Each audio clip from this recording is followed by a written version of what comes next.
ഒരു നിയമത്തിനും ഒരു സർക്കാർ രേഖയിലും ലവ് ജിഹാദ് എന്ന് വ്യക്തമായി പറയാൻ കഴിയുന്ന രീതിയിലുള്ള ഒരു തെളിവ് ഈ നിമിഷം വരെയും ഉണ്ടായിട്ടില്ല എന്നുള്ളത് യാഥാർത്ഥ്യമാണ്. പക്ഷെ എന്നാൽ സോനയുടെ ആത്മഹത്യാ കുറിപ്പിനേക്കാൾ വലിയൊരു തെളിവ് കേരള സംസ്ഥാനത്ത് ലവ് ജിഹാദ് നടക്കുന്നു എന്നതിന് സോനയുടെ ആത്മഹത്യാ കുറിപ്പാണ് തെളിവ്. കേരളത്തിന്റെ മണ്ണിൽ ലവ് ജിഹാദ് നടക്കുന്നുണ്ടോ ഇല്ലയോ എന്ന് തെളിവ് ചോദിക്കുന്നവർക്ക് ആ ആത്മഹത്യാ കുറിപ്പ് അമ്മയ്ക്കും സഹോദരനും വേണ്ടി എഴുതി വെച്ച ആ പാവം സഹോദരിയുടെ ആത്മഹത്യാ കുറിപ്പ് തെളിവെവിടെ എന്ന് ചോദിക്കുന്ന പിണറായി വിജയനോടും ലവ് ജിഹാദിന് തെളിവെവിടെ എന്ന് ചോദിക്കുന്ന VD സതീശനോടും ഞങ്ങൾ പറയുന്നു, ആ കത്താണ് തെളിവ്. അതിന് വലിയ തെളിവ് ഇനി ഈ ഭൂമിയിൽ ആവശ്യമില്ല. കേരള സംസ്ഥാനത്തെ അപ്പാടെ വിഴുങ്ങിക്കൊണ്ടിരിക്കുന്ന പൊളിറ്റിക്കൽ ഇസ്ലാം എന്ന വിപത്തിന് പലപ്പോഴും പൊളിറ്റിക്കൽ ഇസ്ലാം എന്ന പദപ്രയോഗം ഭാരതീയ ജനതാ പാർട്ടി ഉപയോഗിക്കുമ്പോൾ അത് ഇസ്ലാം വിരോധം കൊണ്ടാണ് എന്ന് വ്യാഖ്യാനിക്കുന്ന കോൺഗ്രസുകാര കമ്മ്യൂണിസ്റ്റുകാര ഇതിന്റെ ഭവിഷ്യത്തെ ഏറ്റവും അധികം അനുഭവിക്കാൻ പോകുന്ന ഇനിയുള്ള നാളുകളിൽ നിങ്ങളാണ്. ഇവിടെ ഇപ്പോ തോട്ടിന് വേണ്ടി നിങ്ങൾ നടത്തുന്ന ഈ പീഡനം നാളെ നിങ്ങളോട് മാറിയിരിക്കാൻ പറയുന്ന ഒരു കാലഘട്ടത്തിലേക്ക് പൊളിറ്റിക്കൽ ഇസ്ലാം കേരളത്തിൽ വളർന്നു കഴിഞ്ഞു. ഇന്നലെ ഈ ആത്മഹത്യ നടന്നത് കോതമംഗലത്താണ് എങ്കിൽ ഇന്നലെ മൂവാറ്റുപുഴയിൽ നിന്നും വന്ന ഒരു ഞെട്ടിക്കുന്ന വാർത്ത, മൂവാറ്റുപുഴ പട്ടണത്തിൽ പന്നിയിറച്ചി കച്ചവടം ചെയ്യുന്നത് SDPI തടഞ്ഞു എന്നുള്ള വാർത്ത ഇന്നലെ കണ്ടു. ഇവിടെ ഒരു ചാനലുകളും ഒന്ന് റിപ്പോർട്ട് ചെയ്തില്ല. ഈ മറ്റൊരു കാര്യം കൂടെ പറയട്ടെ, മൂവാറ്റുപുഴ തൊടുപുഴ ഫയർ സ്റ്റേഷനിൽ 30 ഉദ്യോഗസ്ഥരാണ് തൊടുപുഴ ഫയർ സ്റ്റേഷനിലുള്ളത്. തെളിവ് നിങ്ങൾക്ക് പോയി ചോദിക്കാം. 30 ഉദ്യോഗസ്ഥരില് 5 പേര് ഇസ്ലാം സുഹൃത്തുക്കളാണ്. അതിൽ 3 പേര് SDPI ബന്ധമുള്ളവരാണ്. അവര് ബാക്കിയുള്ള 25 പേര് ഇതര മതസ്ഥരാണ് അവിടെ ജോലി ചെയ്യുന്നത്. ആ ഇതര മതസ്ഥരായുള്ളവർ ഇവരെ ഒരുമിച്ചിരുന്ന് ഭക്ഷണം കഴിക്കുന്ന മുറിയിൽ ഇതര മതസ്ഥരായ ഉദ്യോഗസ്ഥർ പന്നിയിറച്ചി കൊണ്ടുവരാൻ പാടില്ല എന്ന് തിട്ടൂരം ഉൾപ്പെടുത്തിയിരിക്കുന്നു. ഇവിടെ പോത്തിറച്ചി നിരോധനം കൊണ്ടാക്കും, അല്ലെങ്കിൽ പോത്തിറച്ചിക്കെതിരെ പശുവിനെ കൊലപാതകം ചെയ്യരുത് എന്ന് BJP പറഞ്ഞതിന്റെ പേരിൽ തെരുവിലിട്ട് പശുവിനെ അറുത്ത കോൺഗ്രസുകാരെ നിങ്ങളോട് ഞങ്ങൾ ചോദിക്കുന്നു, നിങ്ങൾക്ക് തന്റെ ഇടമുണ്ടോ ഒരു പന്നിയെ അറക്കാൻ? പന്നിയിറച്ചി ഫെസ്റ്റിവൽ നടത്തിയ SFIക്കാര്, ബീഫ് ഫെസ്റ്റിവൽ നടത്തിയ SFIക്കാരോട് ഞങ്ങൾ ചോദിക്കുന്നു, നിങ്ങൾക്ക് തന്റെ ഇടമുണ്ടോ ആ മൂവാറ്റുപുഴയിൽ പോയി ഒരു 10 കിലോ പന്നിയിറച്ചി വെച്ചൊരു ഫെസ്റ്റ് നടത്താൻ? ആവില്ല. കാരണം നിങ്ങൾക്ക് അവരുടെ വോട്ട് വേണം. നിങ്ങൾക്ക് അവരെ ഭയമാണ്. കേരളത്തിലെ ഇടത് വലത് മുന്നണികൾക്കും ഇരട്ടച്ചങ്ങനെന്ന് സ്വയം അവകാശപ്പെടുന്ന, ഊരിയ കത്തിമലയിലൂടെ നടന്നു നീങ്ങിയെന്ന് സ്വയം അവകാശപ്പെടുന്ന പിണറായി വിജയന് ഇന്ന് പൊളിറ്റിക്കൽ ഇസ്ലാമിനെ ഭയമാണ്. കാരണം അയാളുടെ വീട്ടിനകത്തും ഒരു പൊളിറ്റിക്കൽ ഇസ്ലാം ഇരിപ്പുണ്ട്.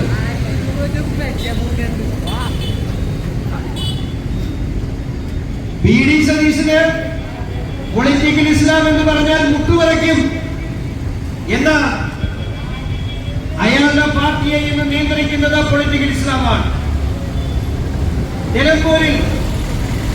നിലമ്പൂരിൽ നിങ്ങൾക്കറിയാം എന്ത് സംഭവിച്ചു? മുസ്ലിം ലീഗിനെ വർഗീയ കക്ഷി എന്ന് ഞങ്ങൾ വിളിക്കുന്നില്ല. പക്ഷെ അതിന്റെ പേര് മുസ്ലിം ലീഗ് എന്നാണ്. മുസ്ലിം ലീഗിനെ വർഗീയ കക്ഷി എന്നൊന്നും ഞങ്ങൾ വിളിക്കുന്നില്ല. പക്ഷേ ആ മുസ്ലിം ലീഗ് ഘടകകക്ഷിയായി ഉണ്ടായിരുന്ന കാലത്തും അവിടെ ഒരു നിയമസഭാ തെരഞ്ഞെടുപ്പിനെ നേരിടുവാൻ ജമാഅത്തെ ഇസ്ലാമിയുടെ പിന്തുണ സ്വീകരിച്ച UDFനെ ഒരിക്കലും ഇനി കേരളത്തിന്റെ മണ്ണിൽ മതേതര പാർട്ടി എന്ന് പറയാൻ അവകാശമില്ല. കാരണം മതരാഷ്ട്രവാദം ഉന്നയിക്കുന്ന ഇസ്ലാം രാഷ്ട്രമുണ്ടാകണമെന്ന് വാദിക്കുന്ന ജമാഅത്തെ ഇസ്ലാമിയെ കൂടെ കൂട്ടിയിട്ട് പറയുകയാണ് ഞങ്ങൾ മതേതരരാണ്. ജമാഅത്തെ ഇസ്ലാമിക്ക് എന്താ കുഴപ്പം? മുസ്ലിം ലീഗ് ഘടകകക്ഷിയായി ഉണ്ടായിരുന്നിട്ടും ജമാഅത്തെ ഇസ്ലാമി എന്തിനു കൂട്ടി?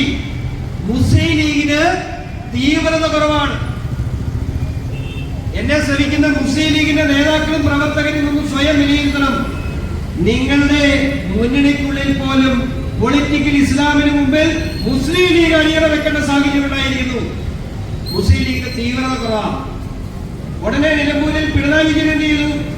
നിങ്ങളുടെ കൂടെ തീവ്രവാദി ഉണ്ടെങ്കിൽ ഞങ്ങളുടെ കൂടെ തീവ്രവാദി ഉണ്ട് എന്ന് പ്രഖ്യാപിച്ചുകൊണ്ട് താടി വെച്ച മദനിയെ, ബോംബ് സ്ഫോടന കേസിൽ ജയിലിൽ കഴിയുന്ന മദനിയെ പിടിച്ച് കൂടെ കൂട്ടി നിങ്ങളുടെ കൂടെ തീവ്രവാദ സംഘടന ഉണ്ടെങ്കിൽ ഞങ്ങളുടെയും കൂടെ തീവ്രവാദ സംഘടന ഉണ്ടെന്ന് പറഞ്ഞുകൊണ്ട് PDP കൂടെ കൂട്ടി. എനിക്കറിയാം, ഓർഗനൈസേഷൻ അവിടെ ഉണ്ടായിരുന്നു. അവിടെ വന്ന ആകെപ്പാട് 25 PDP-ക്കാരാണ്. ഗോകുൽ സാർ അവിടെ ഉണ്ടായിരുന്നു. ആ 25 അവിടെ ഉണ്ടായിരുന്നു. 25 PDP-ക്കാരിൽ 20 പേര് ഇരാറ്റുപെട്ടൽ എന്റെ നാട്ടിൽ നിന്ന് പറയാം. എനിക്ക് അടുത്ത ബന്ധമുള്ള സുഹൃത്തുക്കളാണ് PDP-ക്കാർ വന്നത്. പിന്നെ 20 പേരാ. ആ നിലമ്പൂരിന്റെ മണ്ണിൽ 25 വോട്ട് പോലും എടുക്കാനില്ലാത്ത PDP-യെ കൂടെ കൂട്ടിയതിന്റെ അർത്ഥം എന്താ? തീവ്രവാദ സംഘടനകൾ തമ്മിലുള്ള പോരാട്ടമാണ് ഇവിടെ ഇടതുപക്ഷ മുന്നണി നടക്കുന്നത്. യഥാർത്ഥത്തിൽ കേരളത്തിന്റെ മണ്ണിൽ നടക്കുന്ന രാഷ്ട്രീയ പോരാട്ടം കേരളത്തിലെ പൊളിറ്റിക്കൽ ഇസ്ലാം ആർക്ക് നേതൃത്വം, ആരുടെ കൂടെയാണ്, അവയെ ആരാണ് കൂടുതൽ പീഡിപ്പിക്കുന്നതെന്നുള്ള ചോദ്യം മാത്രമാണ് ഇടത് വലത് മുന്നണികൾ തമ്മിലുള്ള മത്സരം. ഇവിടെ ഗോപാലകൃഷ്ണ സാർ സൂചിപ്പിച്ചു. ഗോപാലകൃഷ്ണ സാർ പറഞ്ഞു ഇവിടെ പാലക്കാട് MLA-യുടെ കഥ പറഞ്ഞു. പാലക്കാട് MLA-യുടെ മാത്രം കഥ പറഞ്ഞാൽ മതിയോ? 15 പരാതി പാലക്കാട് MLA-യുടെ പേരിലുണ്ടെങ്കിൽ പാലക്കാട് MLA-യുടെ പ്രിയ സുഹൃത്തും സഹകാരിയും സോഷ്യൽ മീഡിയ റീലുകളിലും ഇൻസ്റ്റാഗ്രാം റീലുകളിലും അദ്ദേഹത്തിന്റെ പങ്കാളിയുമായ MP-ക്ക് എതിരെ എത്ര പരാതികൾ KPCC-ക്ക് കിട്ടിയിട്ടുണ്ട് എന്ന് KPCC പ്രസിഡന്റ് പറയാൻ തയ്യാറാകണം. പറയല. കാരണം എന്താണെന്നറിയോ?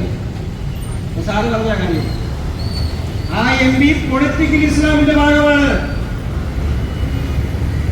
അതുകൊണ്ട് തന്നെ അതിനെതിരെ പിണ്ടാൻ തയ്യാറാകില്ല. ഇവിടെ സോനയുടെ കാര്യത്തിൽ ഭാരതീയ ജനതാ പാർട്ടിക്ക് പറയാനുള്ള ഒറ്റ കാര്യമേ ഉള്ളൂ. സോനയുടെ ആത്മഹത്യ എന്ന് ഞങ്ങൾ പറയില്ല. സോന ഈ നാടിന് വേണ്ടി, ഇനി വരാൻ പോകുന്ന ഒരു തലമുറയ്ക്ക് വേണ്ടി, ഇനിയും ചതിക്കുഴിയിൽ പെടാൻ പോകുന്ന പെൺകുട്ടികൾക്ക് വേണ്ടി സോന നടത്തിയ ജീവത്യാഗമായിട്ട് ഭാരതീയ ജനതാ പാർട്ടി കാണുന്നു. ഈ കേരളത്തിന്റെ മണ്ണിൽ ഇനി ലൗകികാത് പോലെ, ഇനി ലൗകികാതിന്റെ പേരിൽ ഒരു മരണം ഉണ്ടാകാതിരിക്കുവാൻ പ്രിയ സഹോദര അമ്മേ, നിങ്ങളുടെ മകൾ ചെയ്ത ജീവത്യാഗമാണ്. ആ ജീവത്യാഗം ഭാരതീയ ജനതാ പാർട്ടി ആ ജീവത്യാഗത്തെ അത്രയേറെ വലിയ അർത്ഥത്തോടു കൂടി കാണുന്നു. ആ പെൺകുട്ടിയുടെ ജീവത്യാഗം ഒരിക്കലും വെറുതെയാവില്ല. അവൾ എഴുതി വെച്ച കത്തിലെ വാക്കുകൾ ഈ കേരളത്തിന്റെ മണ്ണിൽ ഈ പ്രവണത അവസാനിക്കുന്നിടം വരെ ഭാരതീയ ജനതാ പാർട്ടി ചർച്ച ചെയ്യും. കേരളം എത്ര അപകടത്തിലേക്കാണ് പോകുന്നതെന്ന് പിണറായി വിജയന് മനസ്സിലാകാതിട്ടാണെന്നാണോ നിങ്ങൾ വിചാരിച്ചത്? ഈ കഴിഞ്ഞ ദിവസങ്ങളില്, നിങ്ങള് വെള്ളി ശനി ദിവസങ്ങളില് CDM, പ്രത്യേകിച്ച് SDP ജമാഅത്തെ ഇസ്ലാമി സാന്നിധ്യമുള്ള മേഖലയിലെ CDM ക്യാഷ് ഡിപ്പോസിറ്റ് മെഷീനുകളുടെ മുമ്പിൽ നിങ്ങളൊന്ന് പോയി നിൽക്കണം. അവിടെ ഇത്തരത്തിലുള്ള ആളുകൾ വന്ന് നിൽക്കും. ക്യാഷ് ഡിപ്പോസിറ്റ് ചെയ്യാൻ പോകുന്ന ആളോട് ചോദിക്കും, എത്ര രൂപ ഉണ്ട്? 25,000 രൂപ.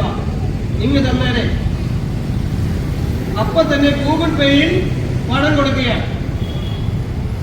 കേരളത്തിന്റെ മണ്ണിൽ ഇന്റലിജൻസും സ്പെഷ്യൽ ബ്രാഞ്ചും ഒന്നുമുള്ള പിണറായി വിജയനെ അറിയുന്നില്ലേ? ഇന്ത്യയുടെ മണ്ണിൽ നോട്ട് നിരോധനം നരേന്ദ്രമോദി നടപ്പിലാക്കിയപ്പോ അത് ബ്ലാക്ക് മണി പിടിക്കാൻ വേണ്ടി മാത്രമാണെന്ന് കരുതിയ വിഡ്ഢികളെ, ഈ രാജ്യത്തെ തീവ്രവാദ പ്രവർത്തനങ്ങളുടെ മുറിയൊടുക്കുകയായിരുന്നു നോട്ട് നിരോധനത്തിന്റെ ഏറ്റവും അടിസ്ഥാനപരമായ ലക്ഷ്യം. അപ്പൊ ഇപ്പോ ഈ കസ്റ്റലം മാതൃകയിൽ തീവ്രവാദികളുടെ കയ്യിൽ അക്കൗണ്ടിൽ കയറാത്ത പണമില്ലാത്തതിന്റെ പേരിൽ പണം സമ്പാദിക്കുകയാണ് ഇവര്. കേരളത്തിന്റെ മണ്ണിൽ നിന്ന് ഞാൻ പറയുന്ന തെളിവ് തരാം. പോലീസ് എന്നെ വിളിച്ച് ചോദ്യം ചെയ്യും, ഞാൻ വരുന്നതാണ്. കേരളത്തിന്റെ മണ്ണിൽ തീവ്രവാദ സംഘടനകൾ അക്കൗണ്ടിൽ പണം നൽകി ലിക്വിഡ് കാശ് വാങ്ങിക്കുന്നു. ഇത് 2 മാസമായി കേരളത്തിൽ നടക്കുന്നു. ഈ ഇന്ത്യയുടെ മഹാരാജ്യത്ത് ഈ രാജ്യത്തിനെതിരെ യുദ്ധം ചെയ്യുവാൻ തീവ്രവാദികൾക്ക് പണം നൽകുന്നത് കേരള സംസ്ഥാനത്തിനാണ്. മുഖ്യമന്ത്രി വിവരമില്ലെങ്കിൽ ഇങ്ങോട്ട് ചോദിക്കും, ഞാൻ പറഞ്ഞതാണ്. തെളിവ് തരാം. ഈ രാജ്യം എങ്ങോട്ട് പോകുന്നു? ഇവിടെ ഇടയ്ക്കിടയ്ക്ക് ചെറിയ വിഷയമുണ്ടാകുമ്പോ 4 വെണ്ണിരസ് ഇട്ട് കൊടുത്താൽ മതി. ഇവിടുത്തെ മാധ്യമങ്ങളും എല്ലാവരും അതിന്റെ പുറകെ പോകും. കാരണം 2 സൈഡിലും ആവശ്യത്തിന് കോടികളുള്ളതുകൊണ്ട്. ഇടതുപക്ഷത്ത് 5 കോടിയാണ്, വലതുപക്ഷത്ത് 6 കോടി. ഇത്രയും മാന്യമായി CPM-ന്റെ സംസ്ഥാന സെക്രട്ടറി ഒരു വിഷയത്തെ കുറിച്ച് പറയുന്നത് ഞാൻ കേട്ടിട്ടില്ല. ധാർമ്മികത ഉണ്ടെങ്കിൽ രാജിവെക്കണമെന്ന്. മുകേഷിന് ധാർമ്മികത വേണ്ടേ? കടകംപള്ളിക്ക് ധാർമ്മികത വേണ്ടേ? ശശിക്ക് ധാർമ്മികത വേണ്ടേ? എത്രയോ പേർക്ക് ധാർമ്മികത. മുഖ്യമന്ത്രിയുടെ ഓഫീസിൽ ആ ധാർമ്മികത നോക്കിയാൽ മുഖ്യമന്ത്രി പോലും കാണില്ല. അതാണ് അവസ്ഥ. പിന്നെ കോൺഗ്രസിന് ഈ രാഹുൽ മാങ്കൂട്ടത്തിന് കൊടുത്ത് കാര്യത്തിൽ അഭിമാനിക്കാം. കാരണം അടുത്ത ഒരു തലമുറയെ സൃഷ്ടിച്ചു കോൺഗ്രസ് എന്നുള്ള കാര്യത്തിൽ യാതൊരു സംശയവും. പുതിയൊരു തലമുറയെ ആരാണ് അടുത്ത തലമുറ കോഴിത്തരത്തിന് നേതൃത്വം കൊടുക്കുന്നതെന്നുള്ള ചോദ്യത്തിന് ഒരു തലമുറയെ കോൺഗ്രസ് സൃഷ്ടിക്കാൻ കഴിഞ്ഞു എന്നുള്ള കാര്യത്തിൽ യാതൊരു സംശയവും. ഞാൻ ദീർഘിപ്പിക്കുന്നില്ല. എനിക്ക് ആ കുടുംബത്തോട് പറയാനുള്ളൂ, ഇന്ന് ഈ സമരത്തിന്റെ ഭാഗമായി എത്തിയ നീതിക്ക് വേണ്ടിയുള്ള നിങ്ങളുടെ പോരാട്ടം, സോണിയുടെ മരണം, ഇവിടെയെല്ലാം അങ്ങ് കേന്ദ്രത്തിൽ രാജ്യം ഭരിക്കുന്ന നരേന്ദ്രമോദിജിയും ഈ രാജ്യത്തെ നിയന്ത്രിക്കുന്ന ആഭ്യന്തരമന്ത്രി അമിത്ഷാജിയും സോണിയുടെ മരണം അറിഞ്ഞിട്ടുണ്ട്. അവരറിഞ്ഞിട്ടുണ്ടെങ്കിൽ ആ കാര്യത്തിൽ നിങ്ങളുടെ മകളുടെ ജീവന്, നിങ്ങളുടെ മകൾ എന്തിനു വേണ്ടി ജീവത്യാഗം ചെയ്തോ അതിന് കേരളത്തിന്റെ മണ്ണിൽ ഭാരതീയ ജനതാ പാർട്ടി പരിഹാരം കണ്ടിരിക്കുമെന്ന് മാത്രം പറഞ്ഞുകൊണ്ട് ഇവിടെ ഈ സമരം ഏറ്റെടുത്തുകൊണ്ട് ആ കുടുംബത്തിനൊപ്പം ഇവിടുത്തെ മാധ്യമങ്ങളും രാഷ്ട്രീയ പാർട്ടികളും ഒക്കെ തിരിഞ്ഞു നോക്കാതെ മനഃപൂർവ്വം ഈ വിഷയത്തെ തള്ളിക്കെടുത്താൻ നോക്കിയപ്പോ അവരോടൊപ്പം നിന്ന എറണാകുളം ഈസ്റ്റ് ജില്ലാ കമ്മിറ്റി, എറണാകുളം നോർത്ത് സിറ്റി ജില്ലാ കമ്മിറ്റികളെ, മൈനോറിറ്റി മോർച്ചയും അവരെ നെഞ്ചോട് ചേർത്ത് പിടിച്ച കുടുംബത്തിനൊപ്പം നിൽക്കുന്ന ഭാരതീയ ജനതാ പാർട്ടിയുടെ മുഴുവൻ പ്രവർത്തകർക്കും അഭിവാദ്യങ്ങൾ അർപ്പിച്ചുകൊണ്ട് നിർത്തട്ടെ. നന്ദി, നമസ്കാരം.